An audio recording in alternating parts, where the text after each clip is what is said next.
Hello there, this is Carlo. Welcome to another tutorial, and today we're going to be doing the planet tutorial. I'll just bring up the file now for you guys so you can have a quick look. This is your teaser. Now obviously, you know, this is based on taste. I'm going to show you the techniques based around this. We've got some nice glow from the light in there, and we've got the optical flare peering out like some sort of an eclipse, and then when it sort of appears fully, it sort of darkens the planet, as you can see. So I'll quickly show you how you do that. So first of all, I'm going to bring in my assets. So I've got a few assets that I want to use. I will add a link in the description to these JPEGs. So I've got this image here, and I've got a bump map here. So first of all, let's create a new composition and keep it 30 seconds long, or however long you want it. I'm going to go layer, new, solid, and I'm going to use this to add an element 3D layer. So I'm going to go to effects, I'm going to scroll down to my video copilot, and I'm going to open up element 3D very quickly. I'll jump into scene setup, and I'm going to be looking at my starter pack here, and I'm going to use the structure board here. Right here, and what I'm going to do is I'm just going to open it up, and I'm just going to reset the material pane for that board. So I'm going to click on this gloss black. I'm going to come up to my diffuse texture, and I'm going to load my texture. So I'm going to go to where my texture is. Let's go to extra large so you can see it a bit better. And I'm going to use this nice bump map here. And it's entirely up to you how you sort of play around with the reflectivity. I'm going to bring my gloss down to about 20 because I don't want it too glossy. Let's go down to 10 actually. I'm going to bring my specular down to 50, like so. Diffuser fine, ambient fine, reflectivity intensity we can leave alone. Distortion, so that's okay. Shall I say? You can have a standard shader, but make sure it's set to physical shader. I'm going to come up to a single light, and I'm going to change it to a cinema. And automatically it's giving the lighting for your planet, as you can see. We can add an environment there if we wanted, but that should be absolutely fine. So click OK with that. I'm going to go layer, create a new camera, click OK, and then I'm going to get my camera and basically just going to zoom in. And because we added that cinema environment or tone to our project in Element 3D, we've automatically got the light in here, so this is sort of like a nighttime scene as well.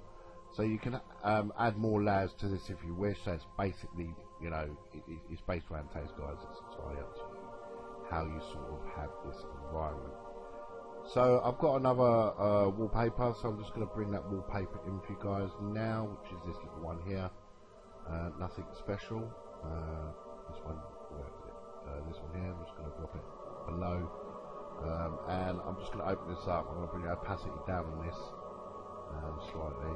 I don't want it too bright, and automatically we've already got that glow before we've even added that optical flares. So let's go back to our element 3D layer, and we're going to go to effects, open up group 1, and particle look, size we can play around with, particle rotation, we can play around with this here, so we can spin the planet any way we wish. We are going to go with the y-axis. So I'm going to just close all this. I'm going to, in my y-axis, it's entirely up to you how you spin it. I'm going to click a keyframe. I'm just going to bring it over about 14 seconds, and I'm just going to spin that around like that. You can spin it around how you see fit. You know, it's entirely up to you how you sort of animate your planet, but this is just for tutorial sake. Right, now to get that glow in the background, what I'm going to do is I'm going to go and create a new solid I'm going to make that concise. I'm going to call that flare. I'm just going to click OK with that. And I'll go to Effects, Video Copilot, Optical Flares. And there's one in Optical Flares that I used before. Let's see if I can find it. I'm just going to blow this up. I'm going to go to my presets. Let's go back. Make sure I find the one. Right, it's mid control. This one. Sorry, mind controls. That's this flare that we're going to be wanting to use. I'm going to click OK with that. I'm going to bring it to over transparent, and I'm just going to drop this behind the planet. Click on it, and then I'm just going to play around with my position now. On my optical flares, I'm going to bring it down and bring it there, and just get that optical flare and just bring it behind the planet itself. Now, obviously, you're going to animate the brightness in this, so you can leave it at the start there. Let's just bring it to the beginning. We're going to set a keyframe here of the brightness, then we're going to bring it to the same length, say about 14 seconds, and then we're just going to punch the brightness up so we get that lovely eclipse here. So as you can see, as the planet's spinning, you get that sort of lovely eclipse here. And then what we're going to do is say about, at this point, we're going to create a new solid. We're going to make that comp size as well, and we're just going to rename that eclipse. That's how you spell it. And then what we're going to do is we're going to bring that on top of our element 3D layer. We're going to open this eclipse up here. I'm going to bring the opacity right down so we can see our planet, and then we're going to get our ellipse tool and just basically make a round sort of circle here, and then we're just going to position that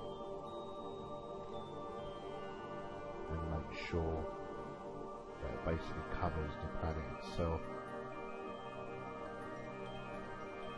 like so. Now we're going to put our opacity back up to 100, so we've got that sort of jetpack look, and then what we're going to do is we're going to come back to where we want it to go, black. So we're going to put this to 0, like so, and then we're just going to watch when the light goes black here. When it starts getting bright, we're going to hit opacity, set keyframe, and as it goes really bright to about there, I'm going to punch that up to 100, like so.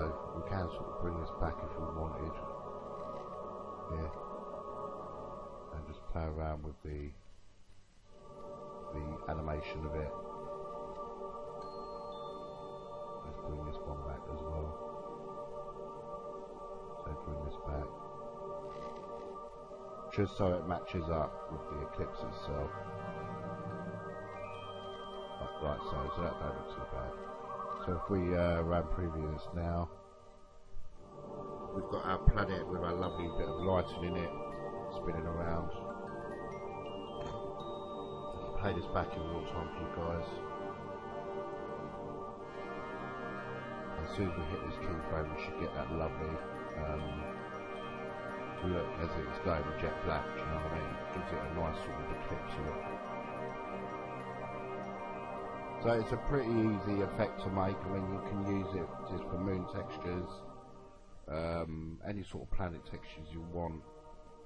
You know, it really gives a lovely, as you can see, as it gets brighter, it gets darker. And that is basically it, guys. Very, very easy and effective effect, shall I say, for your projects.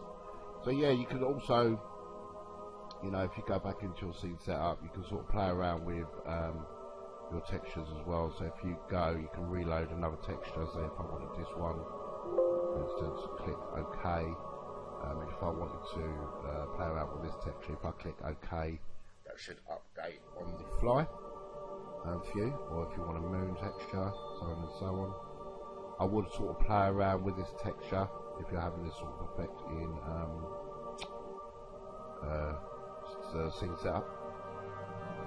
As you can see, it will work the same sort of way for any sort of planet texture you want. Obviously that's daytime, so you're not going to sort of get the night lights, but I think you sort of get the gist where we're going with this. So I hope you found this tutorial helpful and informative. Please remember to hit that like button and that subscribe button. And as always, guys, I'll definitely catch you guys in the next one. Ciao, ciao.